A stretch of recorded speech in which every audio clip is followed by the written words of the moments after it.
All right, I'm outside of Houston, Texas at a really cool reptile collection with a really cool story, but first I want to show you this. This is actually a Dream Bee highway, which would essentially be an orange dream spider highway, which is of course the yellow belly gravels. That is one gorgeous snake, and trust me, there is a lot of gorgeous snakes in this collection that's worth a whole lot of money, and I'm about to tell you about it.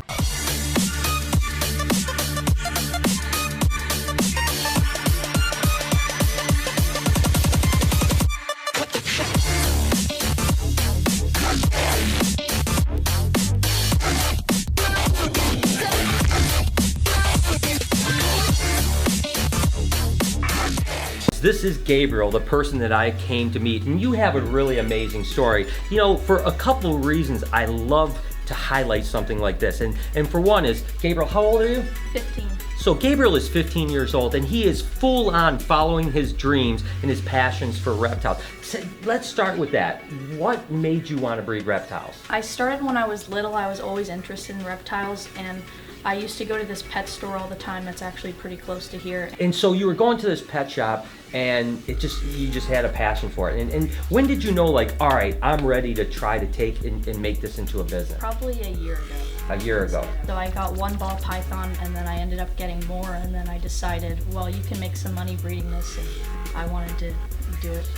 Gabriel really has some amazing animals. It's so impressive, and I'm going to just show you guys some really cool things that caught my eye. And again, I can only show so much. I could spend probably an entire day showing you guys, but I really love this animal right here. This is a pastel Batman, which is essentially a pastel spot-nose leopard clown, and that's just a great combination. I mean, just look at how gorgeous that is. Pastel is co-dominant, spot-nose is co-dominant, leopard is co-dominant, and of course, the clown is recessive. All right, guys, so I'm gonna try my best to get this name right. This is a pastel leopard lesser super blade clown ball python.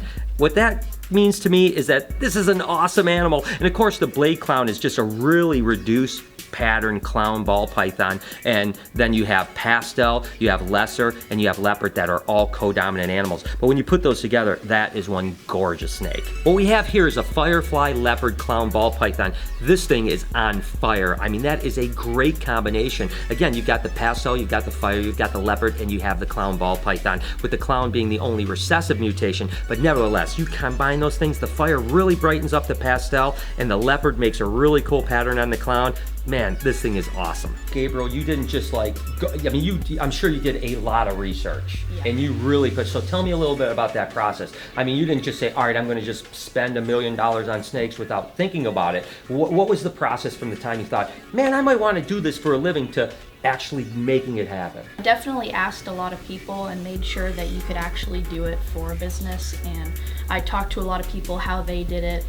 Good people to buy from, make sure you keep healthy animals and stuff like that. Yeah, that's exactly it. I mean, and that's great advice. You know, you want to definitely learn from other people's mistakes and not make the same mistakes. But that being said, we're all going to make mistakes. That's going to happen. You know, with ball pythons, the one thing I always think that's amazing is they're really beautiful, but there's also some really crazy names that come out there. I don't know who makes these things up, but I think it's pretty cool. This happens to be a Nanny Mojave, and this is a Banani Phantom. The Banani, I love it. So again, the Nanny and the Mojave, and then this would be the Nanny Banana Phantom. Regardless, they're really beautiful animals. What we have here is a Dream Bee Fire Clown Ball Python. So basically, again, it's the orange dream, which is co-dominant, the fire that's co-dominant, the spider that's incomplete dominant, and the clown that's recessive. But for whatever reason, just look at the head pattern on that, and that really reduced. Again, that's a lot of that influence of the orange dream that comes through. That is just absolutely insane. This is a pastel GHI clown ball python. Now the GHI really busies patterns up, and in the clown, it doesn't really bring it out quite as much, but you can definitely see it's much more busy than a normal clown and not reduced whatsoever. So that GHI influence does make some difference. But again, when you start mixing them into things like lesser and Mojave, this thing is going to be absolutely ridiculous. Gabriel has some amazing animals, but I gotta be honest with you, and I say I have favorites all the time. In the next cage I go to, I'll probably say it's my favorite, but this literally blew my mind. This is a pastel lesser spot nose clown ball python. I don't even know what to say about it. It's that nice, so I'm not even gonna say anymore. After you started buying, I mean, what was the experience like? I mean, going from one snake to hundreds of snakes is a kind of a challenge, and you did that in a pretty short period of time. I mean, was there any kind of transition there where you thought, wow, this is a lot of work, or has it just been awesome? It's been really cool. It just kind of happened all at once. Suddenly I had 3 snakes, and the next thing you know, you have 50 and then 100. This is an animal that's been around for quite a while, but you hardly ever see them, and that would be what they call a suma, which is the super version of mahogany to mahogany, and it turns almost a solid black snake. Now, it's similar to the super cinnamons or the super black pastels, but those do have some problems with like bulbous noses. Sometimes they come out kinky, and this one happens to be het for pied, and the problem with the panda pies, which is the black and white piebald ball pythons, is a lot of them come out deformed. So we're hoping that the sumas will not have that problem, and we can get a black and white piebald ball python without having the defects. And this guy's a feisty little monkey. One of the things I always say, for whatever reason, sumas seem to be a little bit more high strung. This guy certainly has proved me right.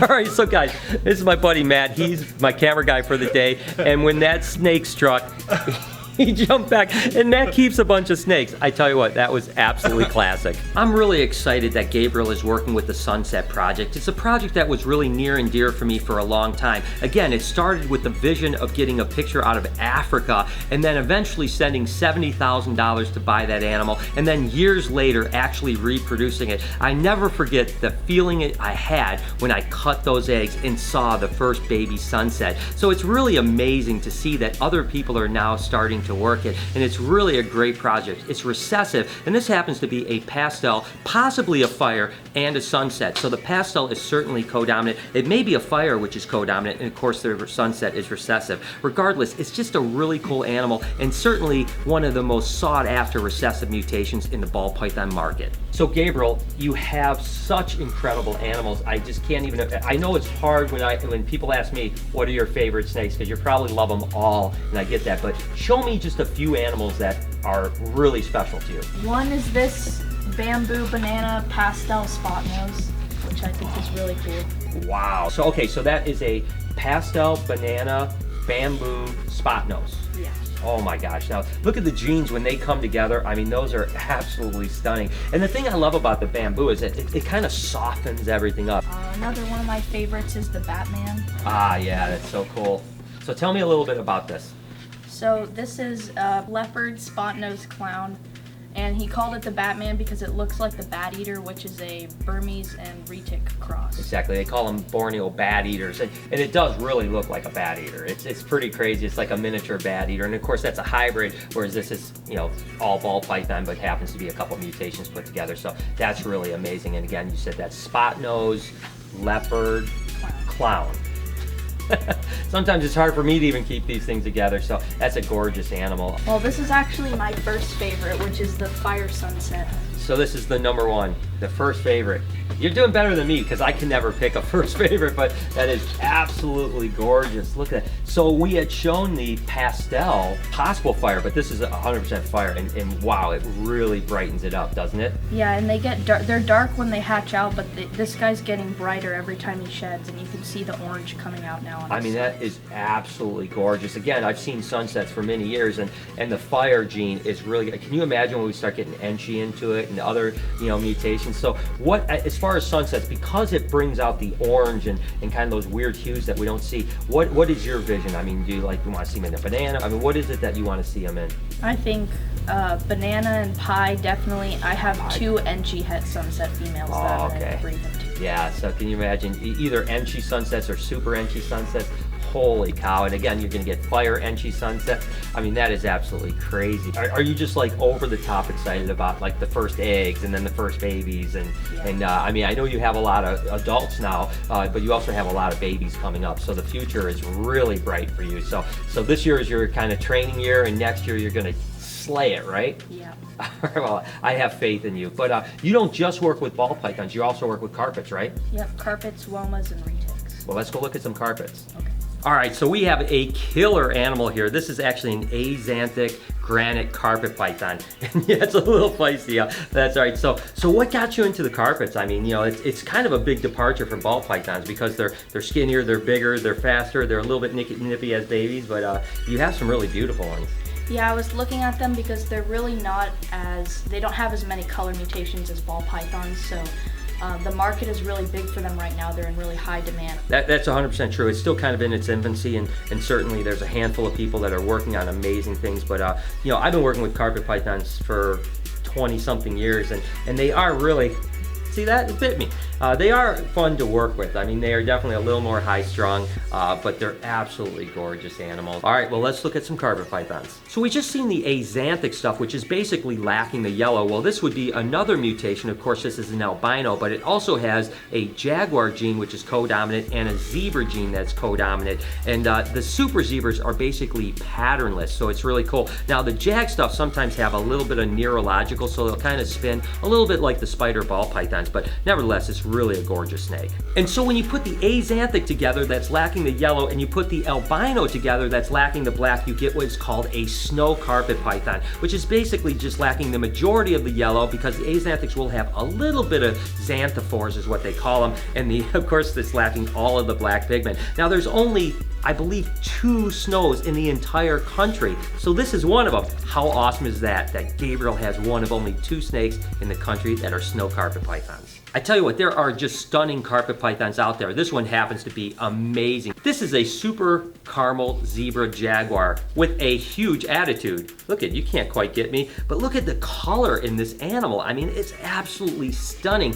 You know, I've been to Australia 9 times, and my friends absolutely freak out every time they see animals like this, because they just think, oh my God, I wish we had them. Don't get me wrong, they're making some pretty big strides down there as well, but this animal is just crazy. And you know, carpet pythons are a little bit testy when they're young, but when they get older, they really do calm down a tremendous amount. I mean, a big 6 or 8 foot animal is typically dog tame. I guarantee you, even though this one is fired up and definitely trying to take a pop at me, in another year, this thing is going to be a puppy dog. You could be carrying it around your neck. Tell you what, carpet pythons are awesome, and it's really a pleasure to see the ones Gabriel has. Well, Gabriel, I could not be more impressed, not only with your choice of animals, but your husbandry is unbelievable. It's obvious that you have a tremendous amount of passion, knowledge, and you have the right direction. So, cutting edge exotics, I'm going to put all of the stuff down in the description. Make sure to give him a follow over on Facebook and Instagram, and check out his YouTube page, because he's definitely a big up and comer. And as always, guys, I'm Facebook and tweeting and Instagramming my way through things. So make sure to follow me over at SnakeBytesTV. Until next week, from me and Gabriel, you've been watching Snake Bites.